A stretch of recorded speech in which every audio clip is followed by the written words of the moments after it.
రక్షకుడైన యేసుక్రీస్తు ప్రశస్తమైన నామములో ఈ ఉదయకాలము మా నిత్యకృప అనే కార్యక్రమాలను వీక్షిస్తున్న మీ అందరికీ హృదయపూర్వకమైన వందనాలు. నువ్వుగా కొత్తగా చూస్తున్నటువంటి వాక్యాలు వింటున్నటువంటి వారికి ఇతరులకు షేర్ చేయండి. ఇతరులకు కూడా మీరు వాక్యాలను పంపించండి. దేవుడి పనిలో మీరు కూడా పాలిభాగస్తులు అవ్వాల్సిందిగా ప్రభు పేరిట మనం చేస్తున్నాం. మంచిది. పరిశుద్ధ గ్రంథములో యెషయా గ్రంథము 60వ అధ్యాయము 18వ వచనాన్ని చదువుతున్నారు. ఇంకను నీ దేశములో బలాత్కారములను అయిన మాటలు వినబడనీయ, నీ సరిహద్దులలో పాడైపోవు అనే మాటలు నాశనం అనే మాటలుగా వినబడదు. రక్షణ నీకు ప్రాకారములై ఉన్నది, ప్రఖ్యాతియే నీకు గుమ్మములై ఉన్నవని చెప్పుకొందురు. ఈ వాక్యములో ఇక మీదట నీ దేశములో బలాత్కారం అనే మాటలు వినబడవు. రక్షణ ప్రాకారాలతో ఆయన రక్షణ ప్రాకారాలు వేసి ఇంకా నాశనకరమైనది బలహీనమైనవి ఏది కూడా అక్కడ స్వరము వినబడదని వాక్యం చెప్తున్నమాట.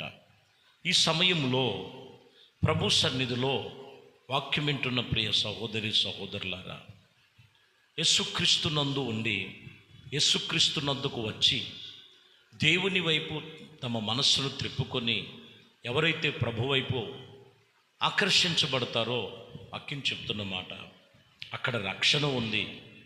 అక్కడ విమర్శలు రానివ్వడు. అక్కడ ఇదిగో నాశనకరమైన మాటలు ఏది కూడా వినబడదు. రక్షణే ప్రాకారములుగా ఉన్నాయని దేవుని వాక్యం చెప్తున్నమాట. ఈ మూల వాక్యములో బలాత్కారం అనే మాటలు స్వరము వినబడదు. ఎందుకంటే పరిశుద్ధ గ్రంథములో పరమగీతములు 2వ అధ్యాయము 12వ వచనాన్ని మనం చదువుతున్నాం. 12వ వచనములో దేశమంతటలో ఇదిగో ఏం కలిగి ఉన్నదంటే పావురు స్వరము మన దేశములో వినబడుచున్నది. చివరి మాటలో ఏ స్వరం అంట? పావురు స్వరము వినబడుచున్నది. పావురు స్వరము అనేది మనం గమనించినట్లయితే పరిశుద్ధాత్మ యొక్క ఆత్మ సంబంధమైన సంగతులే దేశములో వినబడాలి, కానీ బలాత్కారములు అనేది నాశనకరమైనది ఏది కూడా వినబడకూడదని దేవుని వాక్యం చెప్తున్నమాట. ఎందుకంటే ప్రభునందు వచ్చిన, ప్రభుతో నడుస్తున్న, ప్రభుతో నిబంధన చేసుకున్నటువంటి వారితో చెప్తున్నమాట, పావురు స్వరము వినబడును. అదే పరమగీతాలు 2:8 కూడా మనం చదువుతున్నాం. ఆలకించుడి, నా ప్రియుని స్వరము వినబడుచున్నది. చూసారా, యేసుక్రీస్తు ప్రాణప్రియుడుగా మనకి ప్రత్యక్షమై ఉన్నారు. మన ప్రభు అయిన యేసుక్రీస్తు స్వరం వినబడుతుంది. ఎందుకంటే ఆయన వాక్యమే ఆయన మాట కదా. ఆయన వాక్యమునందు వినబడుతున్నప్పుడు మరి ప్రభు సన్నిధిలో అక్కడ రక్షణ ఉంది కదా, అక్కడ ప్రాకారాలు ఉన్నాయి కదా, నాశనకరమైనది అక్కడ ఉండదు కదా, పాపకరమైన శాపకరమైనది అనేది ఉండదు కదా. కాబట్టి ఎప్పుడైతే పరిశుద్ధాత్మ మాట్లాడుతున్న దేవుని వాక్యమును బట్టి పావురు స్వరం వినబడుతున్నదో, నా ప్రియుని స్వరము విని ఎవరైతే ఆలకించి ప్రభునందు వారి మనస్సు త్రిప్పుకుంటారో వాక్యం చెప్తున్నమాట, అక్కడ రక్షణ ప్రాకారాలు ఉంచబడి ఉన్నదని వాక్యం చెప్తున్నమాట. ఇర్మియా గ్రంథములో 50వ అధ్యాయము ఇక్కడ మనము 22వ వచనాన్ని చదువుతున్నాం. ఆలకించుడి, దేశములో యుద్ధధ్వని వినబడుచున్నది, అధిక నాశన ధ్వని వినబడుచున్నది అంటున్నాడు. ఎందుకంటే లోకములో ఏమున్నదంటే యుద్ధధ్వని, అధిక నాశన ధ్వని వినబడుతుంది.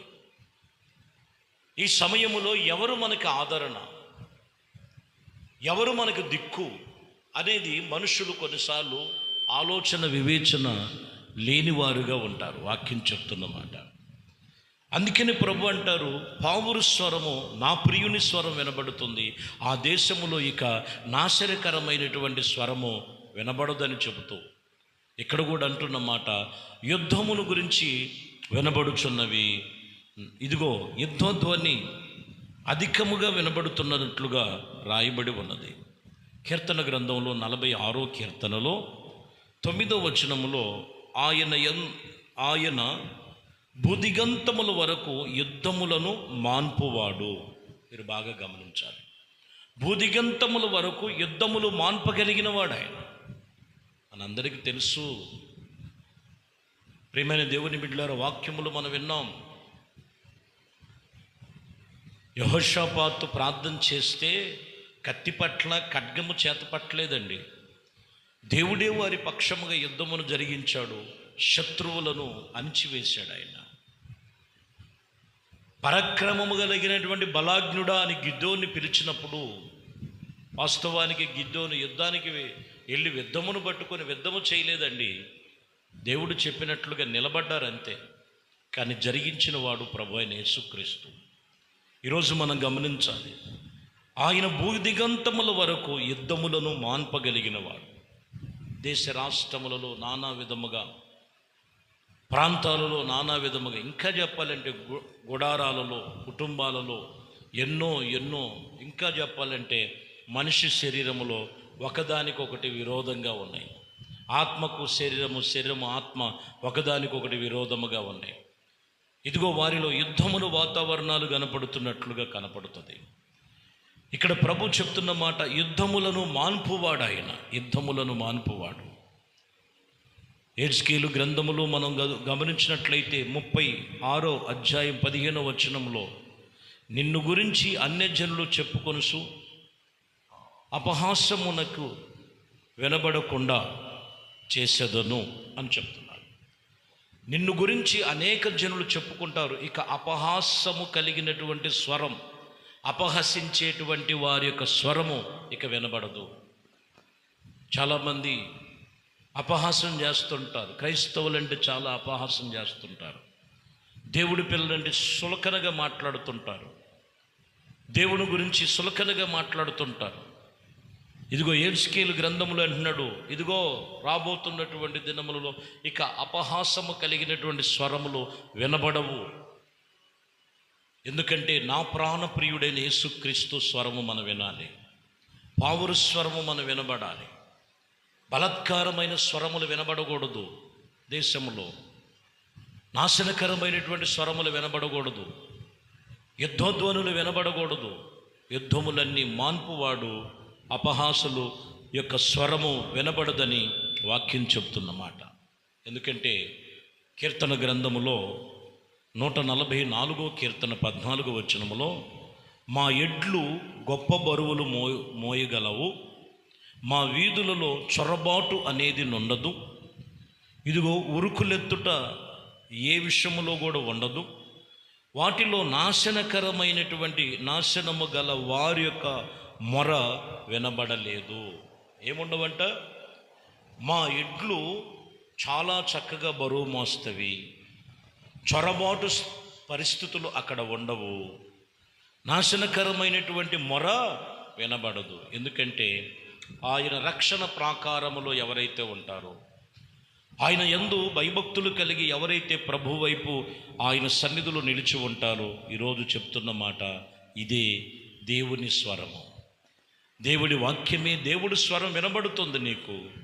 దేవుడి స్వరం వినబడినట్లయితే రక్షణ ప్రాకారాల మధ్యలో నిన్ను ఉంచుతాడు. చొరబాటు స్థలము అనేది అక్కడ రానివ్వడు. అక్కడ నాశనకరమైనది ఉండదు. ఏ వ్యక్తిలో యేసు ప్రభు వారికి చోటిస్తారు, ఏ గృహములో యేసు ప్రభు వారికి చోటిస్తారు, ఏ కుటుంబాలలో ప్రభువుకు చోటిస్తారు, ఏ ప్రాంతములో ప్రభు సన్నిధిని ఆయన యందు నిలిచినటువంటి ధన్యతలో వారు ఉంటారో అక్కడ చొరబాటు ఉండదు, నాశనకరమైనవి ఉండవు, యుద్ధ వాతావరణాలు ఉండవు. వారు ఎప్పుడూ కూడా ప్రఖ్యాతియే వారికి గుమ్మములుగా ఉంటాయి, రక్షణే వారికి ప్రాకారములుగా ఉంటాయి. ఇదిగో దేవుని స్వరము విని మనము ఆయన యందు మనము అలవర్చుకొని ఆయన యందు మనం భయభక్తులు గలవారై ఉండాలి. దేవుడు అట్టి కృప మీకును మీ కలిగిన సమస్తమును కూడా ఆయన వైపు మీ మనసును త్రిప్పబడి ఆయన స్వరము విని ఆయన యందు మీరు భయభక్తులు కలిగి ఉందురుగాక. ప్రార్థన. పరిశుద్ధుడా, ప్రేమ స్వరూపి, మీ స్వరము వినబడుతుంది. మీ స్వరము మాధుర్యం, మీ ముఖము మనోహరమై ఉన్నది. ప్రభు, ఇదిగోనైనా మీ సన్నిధానములో ఈ వాక్యమును బట్టి ఎక్కడ ఇటువంటి నాశనకరమైన స్వరములు కానీ, యుద్ధ సమాచారములు కానీ, యుద్ధ ధ్వనిలు కానీ, ఇదిగోనైనా హేళము చేస్తున్నటువంటి స్వరాలు కానీ లేకుండా ప్రఖ్యాతి గుమ్మముగా, రక్షణ ప్రాకారములుగా ప్రతి ఒక్కరిని కూడా మీ చేతుల్లోనికి తీసుకొని అందరూ మీ స్వరము విని క్రీస్తు యొక్క ముఖదర్శనములో పాలివారయున్నటకు కృపలో మరింతగా బలపరిచి పరిశుద్ధతలో నిలిపి వాక్యమును బట్టి వారి జీవితములు సరిచేసుకునటానికి ఆత్మ సంబంధముగా నడిపించమని నజరేయుడైన యేసుక్రీస్తు నామములో ప్రార్థించి వేడుకొనుచున్నాము తండ్రి. ఆమేన్. ప్రభు మిమ్మల్ని దీవించి ఆశీర్వదించును.